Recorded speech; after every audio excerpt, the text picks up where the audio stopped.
E hoje nós vamos falar sobre narcisismo e as escolhas que a gente faz, né? Será que as escolhas que vocês estão fazendo, será que essas escolhas elas estão pautadas no narcisismo? Eu vou querer falar com vocês sobre narcisismo, sim.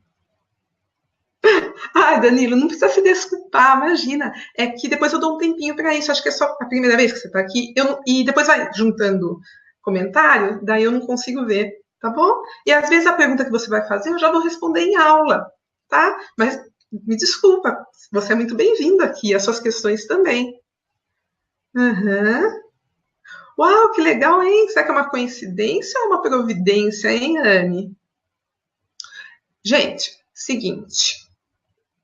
Embora essa aula ela seja para profissionais, né, e também para alunos, ela também é direcionada para quem nunca ouviu falar sobre psicologia, sobre psicanálise, sobre o estudo da mente, né? Também para leigos mesmo. Então, se você já conhece o tema, até se você já conhece muito o tema, tenha paciência. Tem gente aqui que nunca ouviu falar e está querendo aprender mais. Então, tento dar uma aula mais leve, mais didática, e no final eu deixo alguns minutos para perguntas. Então, é importante que você preste atenção aqui, ó. Entenda o conteúdo. Depois a gente bate um papo maior. Vamos combinar assim? Eu acho que vai ficar bom para todo mundo, né? Então, embora, como eu disse, nessa aula tem gente de todo jeito. Então, para início de conversa, eu vou contar um pouquinho o que é o narcisismo, como que ele se forma, onde que ele está inserido em nosso caráter e em nossa personalidade. E durante essa explanação, eu prefiro que vocês fiquem bem atentos, pois é muito fácil se perder nessa explicação. E deixem para fazer pergunta mesmo no final da aula. Depois eu vou falar também sobre as nossas escolhas. Será que elas estão pautadas no narcisismo? Como que você tem feito essas escolhas, né? Vocês sabiam que o transtorno de personalidade diagnosticável, né? O narcisismo, ele ocorre com mais frequência em homens do que em mulheres? E que geralmente se desenvolve na adolescência ou no início da fase adulta e se torna mais radical conforme mais idade, né? Como chefe e parceiro romântico, o narcisista ele pode ser insuportável, exigindo perfeição, sendo altamente crítico, não hesitando em destruir até o ego mais forte. Por exemplo, a rotatividade de funcionários em empresas administradas por uma pessoa narcísica e o índice de divórcios entre essas pessoas são muito altos, né? Apesar de falastrão, o narcisista extremo é propenso à depressão, ou então abuso de substâncias químicas e suicídio, né? Então, isso não confirma a expectativa e as alegações de que ele seja melhor ou mais inteligente. É uma pessoa humana como todos nós, né? E o transtorno de personalidade, como é caracterizado na psicologia, ele pode ser tratado, embora a terapia não seja nem fácil e nem muito rápida, porque às vezes é preciso que ele tenha uma crise quase que insuportável, para que procure tratamento, né? E nem não adianta que nenhum remédio ele converte, ou ele, melhor dizendo, ele reverte um comportamento narcisista, né? Mas a terapia, ela pode ajudar, com certeza. A terapia ajuda, o diálogo com o profissional pode, ao longo de anos, ajudar essa pessoa a compreender o que está por trás desses sentimentos e desse comportamento e aceitar a sua condição e potencial para aprender a se relacionar melhor e, com certeza, né, como consequência desse melhor relacionamento, viver relacionamentos mais gratificantes, mais saudáveis, né? O que quer dizer narcisismo? Muitas vezes a palavra narcisismo ela é utilizada no senso comum de uma maneira muito pejorativa para designar um excesso de apreço por si mesmo. Mas para a psicanálise, trata-se de um aspecto fundamental para a constituição do sujeito. tanto de amor por si é necessário para confirmar e sustentar a nossa autoestima. Mas o exagero é sinal de fixação numa identificação vivida lá atrás, lá na infância. Então, aquela ilusão, né, aquela ilusão infantil de que o mundo todo gira ao nosso redor é decisiva nessa fase. Mas, para o desenvolvimento saudável, é necessário que isso vá se dissipando. Conforme a gente vai se deparando com frustração e descobrimos que nós não somos realmente o centro do universo, tem muita vantagem. Afinal de contas, ser tudo para alguém, como a gente acredita quando é muito pequeno, né? Que a gente é tudo para nossa mãe, é um fardo muito pesado para qualquer tipo de pessoa.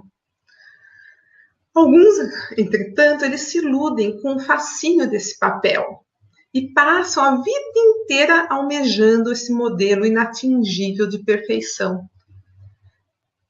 E de onde vem o Narciso, né? Por que será que Narciso acha feio o que não é espelho, não é mesmo?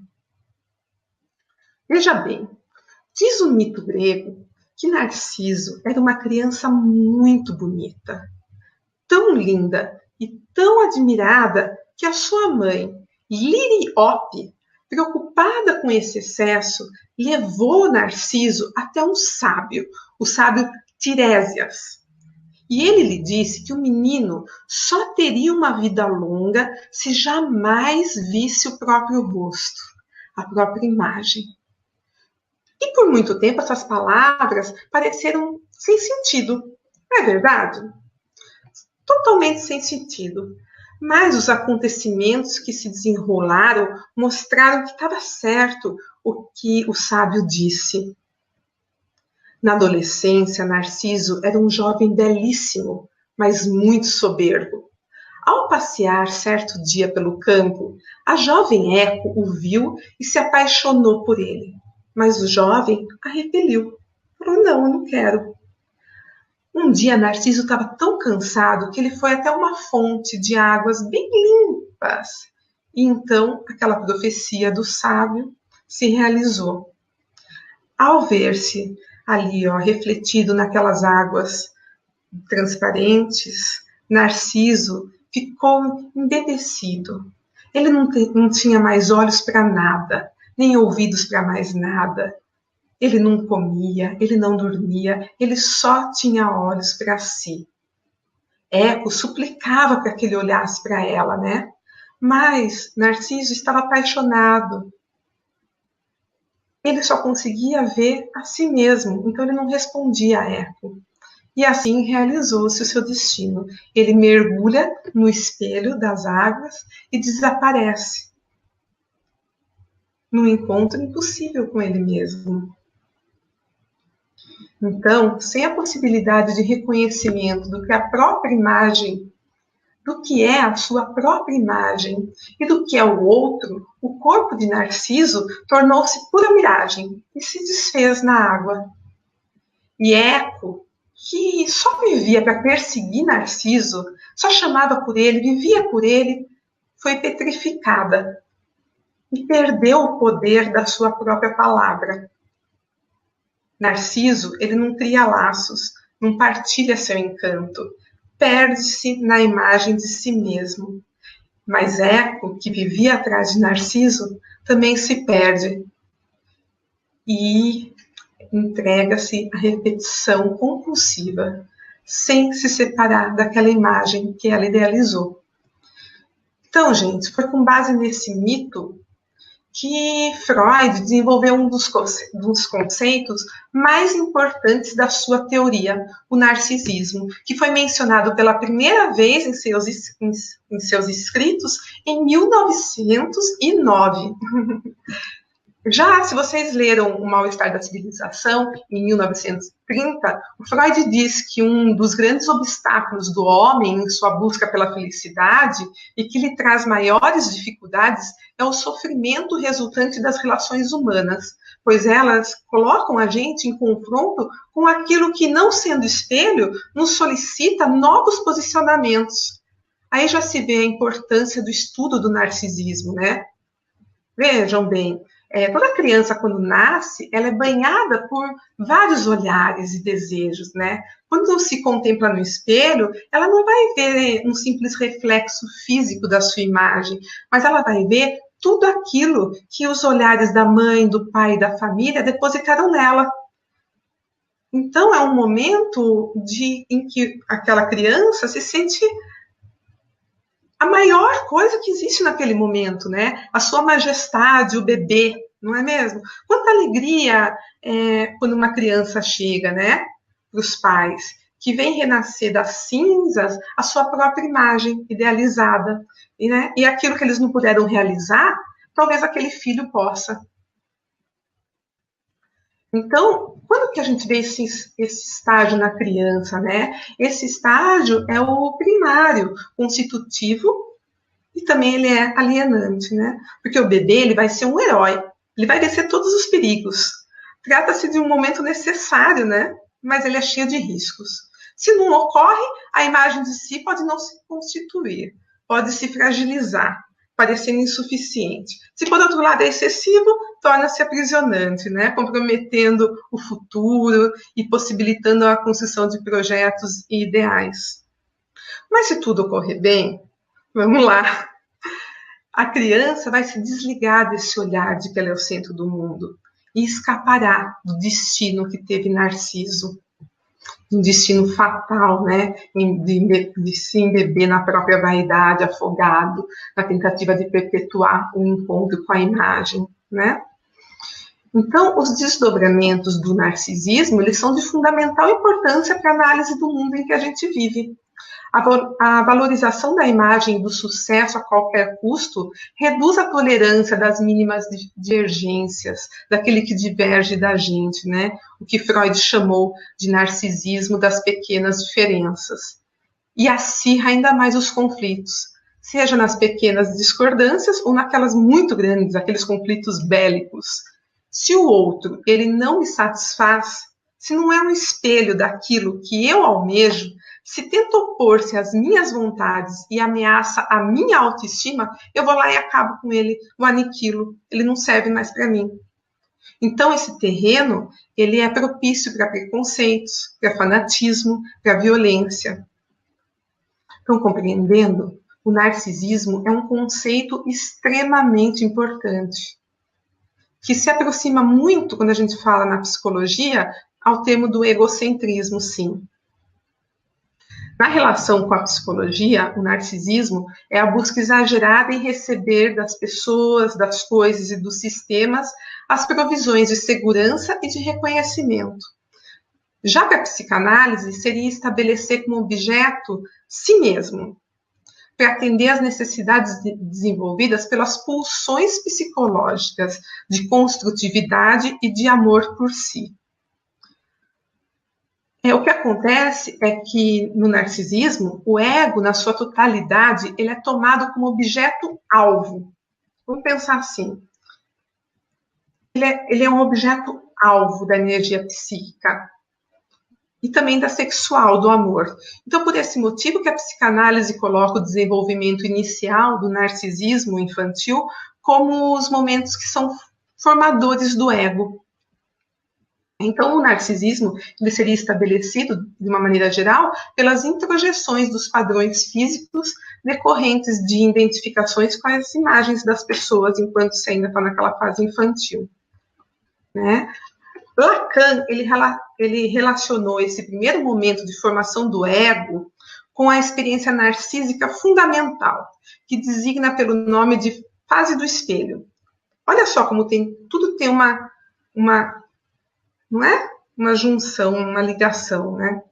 Além dessa concepção em que o ego se forma através de uma identificação com a imagem de outra pessoa, a gente pode dizer que o narcisismo é um estado de interioração, de uma relação percebida e idealizada como adequada para o ego. E que ele se forma a imagem também do que foi introjetado, das coisas que foram introjetadas, como um carro, uma casa, dinheiro, né? Ou então até dos sistemas, conduta familiar, uma conduta na sociedade, status no lugar onde se trabalha.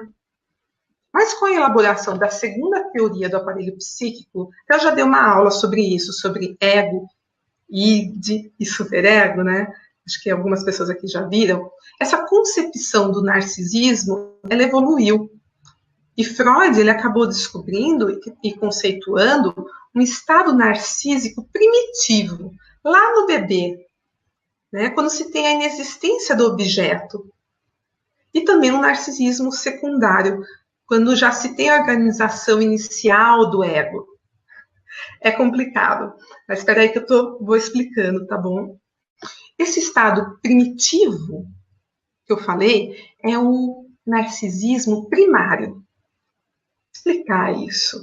O narcisismo primário, ele seria caracterizado pela total incapacidade e ausência de relação do bebê com o meio. Compreende? Em que a criança recém-nascida, ela investe toda a sua energia psíquica em si mesma, na busca do alimento, da segurança física, da segurança psíquica, não tem ainda o desejo sexual. Em Freud, o narcisismo primário, ele designa, de um modo geral, o primeiro narcisismo, o da criança que toma a si mesmo como objeto de amor, antes de escolher os objetos exteriores. Esse estado corresponderia à crença da criança na onipotência original. Sou o centro de tudo, sou o centro de todos. Assim, né, toda a sua energia psíquica, então, é gasta nela mesma. Né? Ela chora, ri, come, defeca. Se procurarmos concretizar o momento da constituição desse estado, já em Freud, a gente vai encontrar várias variações. Essa fase ela é localizada após o nascimento até mais ou menos 1 ano, ou seja, ela vai desaparecer com a primeira unificação do sujeito, ou seja, né, quando se forma mesmo o ego. Né? Acontece que é óbvio que existem alguns autores que acham que existe desde o início, no bebê que é amamentado, essas relações de objeto, né? Porque ele já tem contato com o colo, com o seio materno, né? Então, eles dizem que não há uma formação de narcisismo 100% sendo primário, né? Então, quem fala isso muito é a Melanie Klein.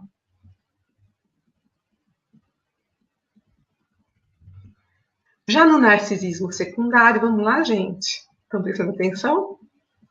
O indivíduo, ele investe para fora dele sua energia de vida. Então, ele ouve, cuida, ajuda, relaciona-se sexualmente com o outro. Contudo, para receber em troca. O que ele quer em troca? A provisão de sua necessidade de segurança, proteção e preservação, e principalmente a satisfação de sua necessidade de reconhecimento, que é ser amado, ser valorizado, ser aceito.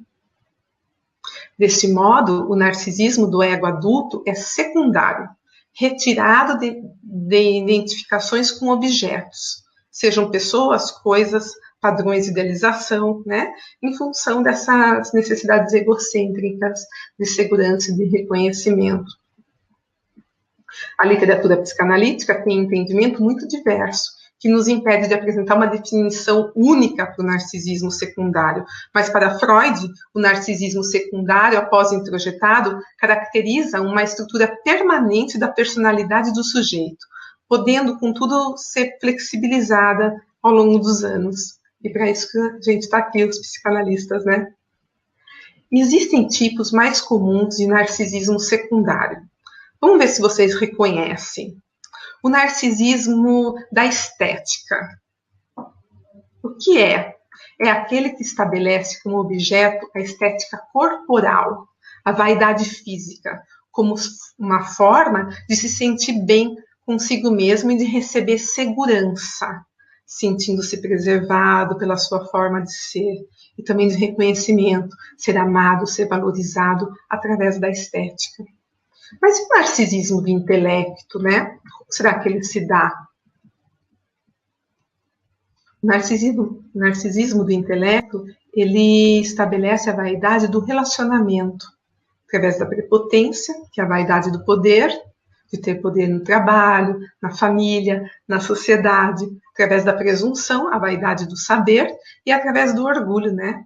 O narcisismo, a vaidade da perfeição. Ainda há o narcisismo espiritual, que estabelece para si mesmo uma imagem de perfeição divina e que busca o reconhecimento das pessoas com quem se relaciona. O narcisismo também, o narciso, né, o narcisista, ele pode estar focado em dois momentos, em momentos diferentes. Pode ser no presente. Então, esse narciso, ele se ama, porque ele se acha simplesmente o máximo, perfeito, esteticamente, intelectualmente ou espiritualmente. Ele diz, eu sou mais lindo, o mais inteligente, o mais evoluído. Ou então ele ama o que ele idealiza ser esteticamente, intelectualmente ou espiritualmente.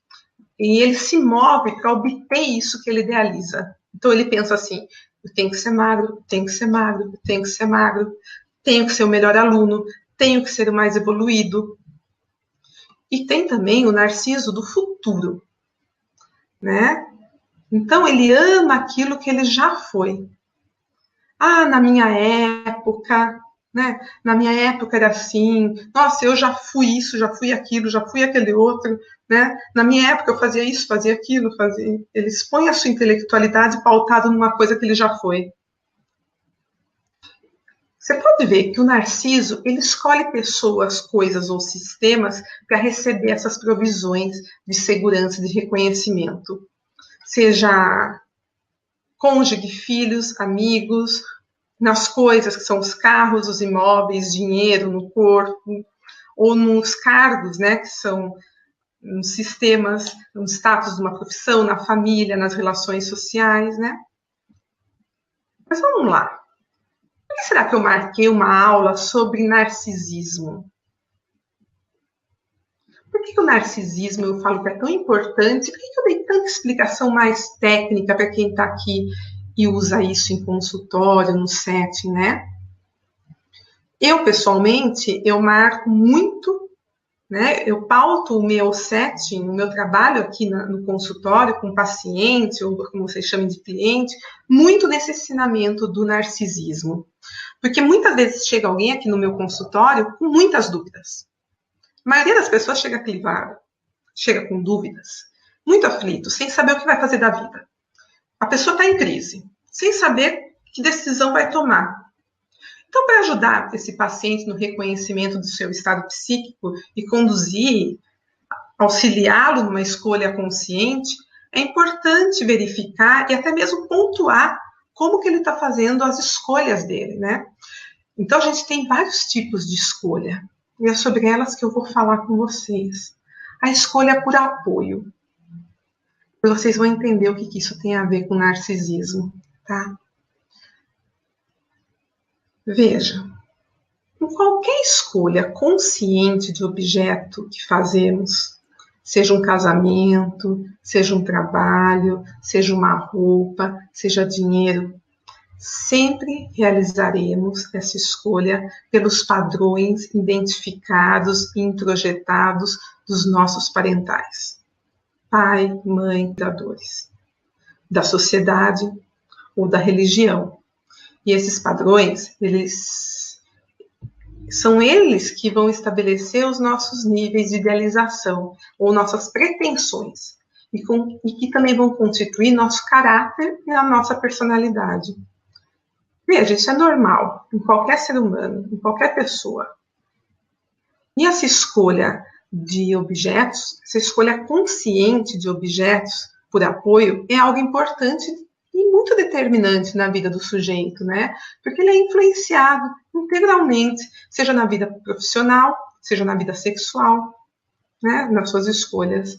E a expressão, então, né, escolha de objeto por apoio, ela é utilizada para designar principalmente quando a gente escolhe determinada pessoa.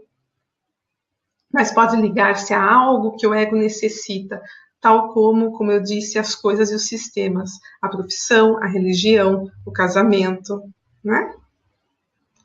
As escolhas por apoio são sempre eleitas a partir do modelo, então, que foi ali introjetado dos parentais, pai, mãe, as avós, na medida em que essas figuras se relacionam e asseguram ali para a criança os cuidados com alimentação, segurança, proteção, carinho.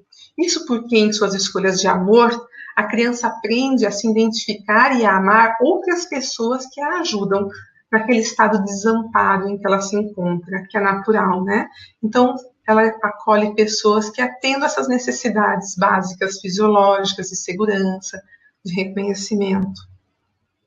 Já a escolha narcísica, não. Em qualquer escolha por apoio, quando o indivíduo investir energia psíquica nos objetos, ouvir, cuidar, emprestar, namorar, quando ele faz isso, quando ele cuida de alguém, ouve alguém, empresta algo, namora, né? Quando ele esperar receber alguma coisa em troca, ele vai estar agindo egocentricamente. Então, ele vai estar investindo nele mesmo, narcisicamente, ou seja, no prazer de obter um retorno de segurança física ou psíquica, bem como de reconhecimento, ser amado, ser aceito, ser valorizado. Querem exemplos? O sujeito ouve, casa e trabalha. Para quê? Para se sentir seguro e receber em troca a valorização dos outros. Ou então ele vai lá e transa, mesmo sem vontade, para ter a certeza que não vai perder o objeto e para receber em troca elogios do parceiro sexual, né? Ou então ele empresta algo, ou ele vai lá e vai se embelezar, para receber em troca também o quê? Elogio, a valorização dos outros. Então, desse modo, essas pessoas vivem para ter e aparentar ser, através da vaidade física, intelectual, enfim, na busca do reconhecimento da sua própria perfeição. Então, quando investimos em um objeto sem necessidade de obter retorno de segurança e de reconhecimento, como que é? Quando a gente investe sem esperar reconhecimento ou segurança. Quando a gente tem o principal objetivo de se doar, de dedicar um tempo ao outro, efetivamente, né? Ou mesmo para proporcionar materialmente felicidade aos outros. A gente vai estar também diante de uma escolha por apoio, mas essa escolha por apoio vai estar baseada em padrões empáticos. E nesse caso, não existirá narcisismo. Qualquer escolha por apoio na busca de retorno egocêntrico é narcísico. Ok? Os egocêntricos, eles dão prioridade para as suas necessidades. Então, eles não fazem por amar alguém, mas sim buscando ser amados, agradando essas pessoas para conquistar quem satisfaz essa condição dele de se sentir seguro, de se sentir reconhecido. Você pode ver, é muito comum o narciso conquistar e largar. Ele conquista um objeto e larga. Eles não se fixam em ninguém. Eles são profundamente egoístas, egocêntricos, vaidosos, prepotentes, presunçosos, egoístas, ciumentos e buscam receber dos outros as provisões físicas e psíquicas, como eu disse, de segurança e de reconhecimento que eles necessitam para viver. Na verdade, eles são pessoas metade. Eles dependem das outras pessoas, das coisas e dos sistemas. Eles se dão muito pouco, mas eles exigem muito. Alguns autores até, eles afirmam que o narciso, ele vive fixado e regredido à infância. Então, ele procura a relação original, lá do narcisismo infantil, o modelo daquele parental que o introjetou, né? Assim, os homens narcisos, por exemplo, poderão buscar inconscientemente, em todas as mulheres, fazer feliz a mãe, aquela mãe que serviu de apoio, tornando-se, por vezes, infiéis, insatisfeitos e incapazes de terem uma relação saudável de fato. Esse agravamento pela elaboração e a manutenção do Édipo, talvez, né? E a gente pode falar nisso numa outra oportunidade, porque tem muito assunto.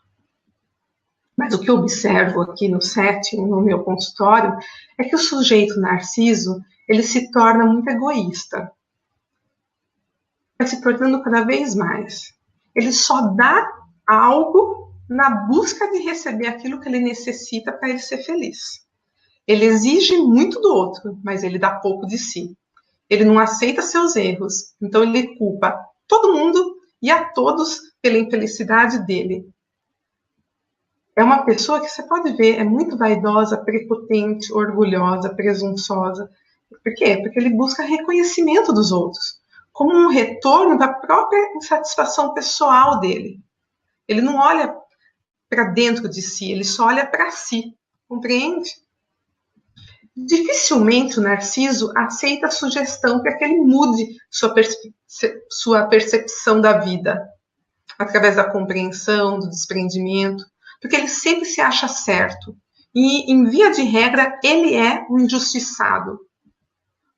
Os narcisos, eles sofrem intensa frustração quando eles não recebem o que esperam, o que gera muito conflito quando eles não são atendidos em suas pretensões. Então, eles se magoam com muita facilidade e também eles agridem com muita facilidade. O narciso, ele é muito resistente à mudança, porque geralmente eles vão, por exemplo, quando eles chegam aqui num consultório, eles já estão deprimidos. Eles já tiveram alguma perda, por isso que eles vêm, né? Ou eles saíram de um casamento, ou eles perderam um emprego. Então, eles buscam fora deles uma solução mágica para os problemas. E quando eles veem que a terapia não resolve, não é um passe de mágicas, não tem uma varinha, eles, né? Então, o que a gente conclui? Podemos concluir, então, que a tragédia vivida por Narciso, que submergiu na sua própria contemplação, ela não nos abandona. Deixa sempre rastros que nos fazem seguir pela vida, tentando reencontrar o olhar mágico que nos elevava e nos dizia tudo que éramos. É uma busca incessante de certezas e de entrega passiva a essas ilusões. Luz para o bem.